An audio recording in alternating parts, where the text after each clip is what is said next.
Il est une légende du cyclisme français, Raymond Poulidor, l'enfant du pays champion pour l'éternité.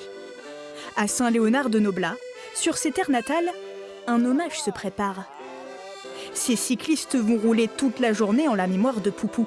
Raymond Poulidor, il représente quoi pour vous? Une idole il y a quelques années, voilà, qui a rythmé notre jeunesse sur les pentes d'école, un peu partout. Je pense que c'était devenu, comme beaucoup d'autres, un copain, voire un ami. C'est parti pour avaler 110 km de goudron sur les routes de la Grande Boucle.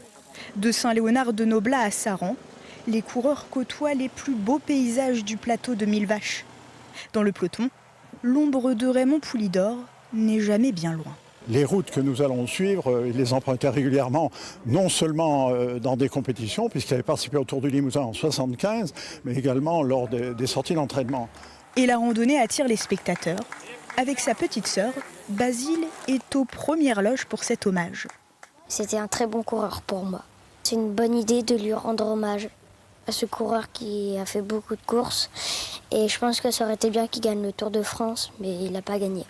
Le parcours se veut symbolique, avec des arrêts dans des hauts lieux du cyclisme, comme Linard, domicile de l'écrivain Antoine Blondin, ou encore Chambray, lieu de rencontre en 1986 entre Jacques Chirac et Raymond Poulidor lors du passage de la course Paris-Chaumeil. À Chambray, pour les coureurs, il est temps de faire une halte avec quelques photos souvenirs. Ça va, pas trop fatigué? Non, pas du tout. On se promène.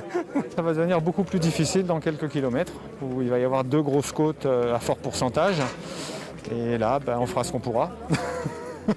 Le réconfort est en haut des côtes, avec un air d'accordéon en l'honneur de Jean Ségurel. Une ambiance chère à Raymond Poulidor, qui n'est pas prête de s'arrêter.